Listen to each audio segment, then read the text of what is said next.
สวัสดีครับสวัสดีทุกท่านนะครับคลิปนี้เป็นแนวทางหวยฮานอยสูตรแยกน้อยวันที่26เดือน8ปี69นะครับผมสูตรแยกน้อยเมื่อวานนี้เข้า2ฮานอยนะหลุดไป2ฮานอยก็จะเข้าเป็นปกตินะครับ80นะ080 08071เข้า0จอเข้า0880เข้าเป็นตัวเน้น แล้วก็เข้าหวยฮานอยกาซาดนะครับนะ66471นะเข้า4664ก็เป็นตัวฟันนะฟัน4แต่ว่าเข้าเป็นตัวกันจะเข้าเป็นตัวกัน6446แต่ก็ฟันถูกอยู่นะ2ฮานอยเลยฟันถูกอยู่มาตามกันต่อนะครับสำหรับฮานอยนะหวยฮานอยหวยฮานอยก็ออกแต่เลขเบิ้ลเลยทุกคนนะเลขเบิ้ลมาทุกวันเลยเลขเบิ้ลหวยฮานอยเลขเบิ้ลมาทุกวันเลย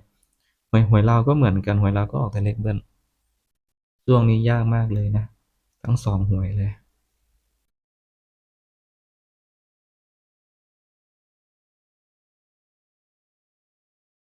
มาเริ่มจากนอยแรกกันเลยเป็นกาซาด3กับ5นะ3กับ5นะครับงวดเนี้ย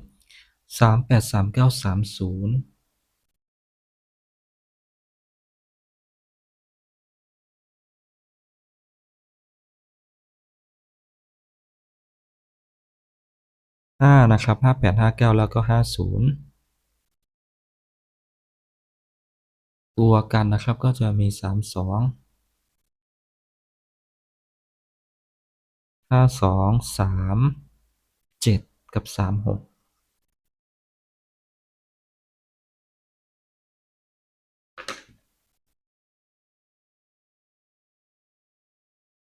เข้าแน่นอน3มี3มาแน่นอน3แน่นอนตัวเน้นก็จะมี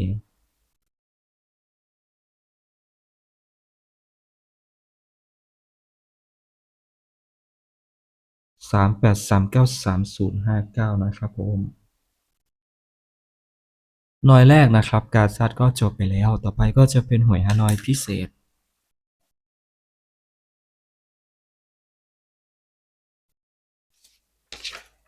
เมื่อวานนี้ก็มาแค่ศูนย์ตัวเดียวนะเมื่อวานนี้ผมให้3กับ0นะ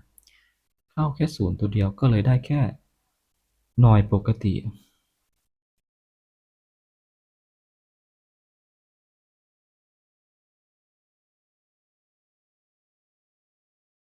พิเศษนะครับเด่นวันนี้7นะครับนะ7กับ5 7กับ5นะครับงวดเนี้ยก็จะมี717270 5นะครับนะ5152แล้วก็50กันนะครับ79นะ5974กับ58นะ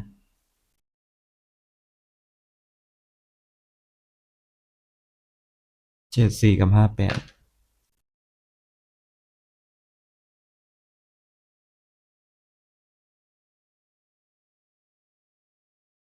ตัวฟันนะครับก็จะเป็นเลข7ตัวเน้นก็จะมี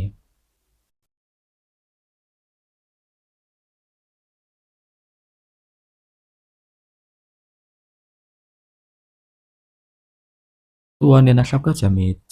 717270แล้วก็52นะครับผม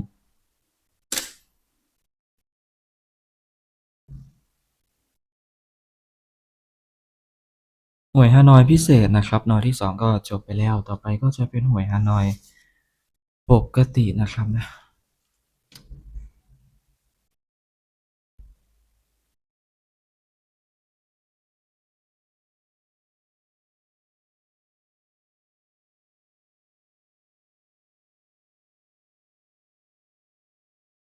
ฮานอยนะครับปกติก็7กับ5เหมือนกัน7กับ5 72 74 79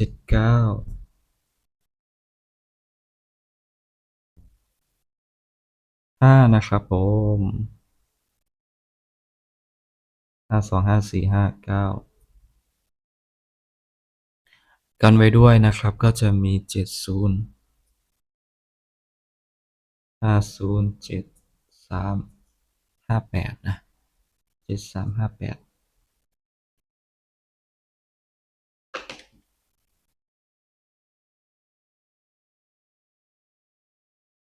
ตัวฟันนะครับก็จะเป็นเลข7นะตัวเนี่ยนะครับก็จะมี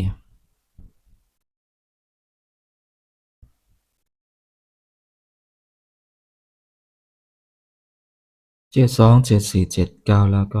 59นะครับผม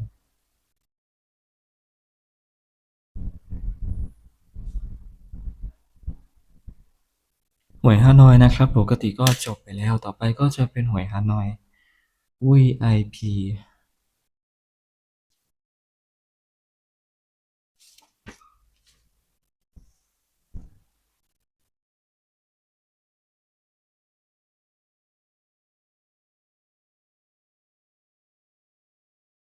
สุดท้ายแล้วทุกคน VIP 7กับ5เหมือนกันขอให้มาทั้ง2ตัวด้วยนะงวดนี้ขอให้มาทั้ง2ตัวเลย7กับ5 70 78 71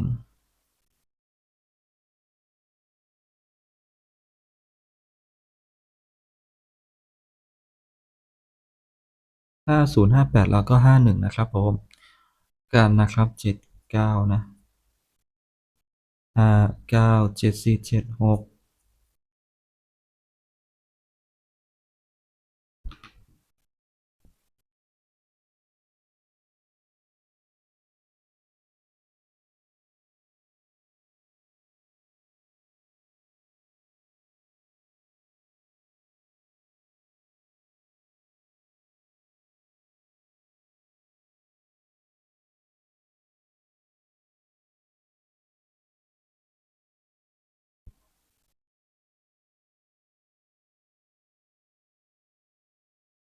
78 71แล้วก็51นะครับเป็นตัวเน้นหวยฮานอยนะครับสูตรแยกหน่อยก็จบไปแล้วต่อไปก็จะเป็นเลขวิน7 5 29นะครับนะ7529เอามาจับคู่วินกันดู75 72 79 52 59แล้วก็29นะครับผมนะสำหรับฮานอยจบไปแล้วฝากกดไลค์กดติดตามกดกระดิ่งไว้ด้วยนะครับนะคลิปนี้ขอตัวลาไปก่อนนะครับสวัสดีครับ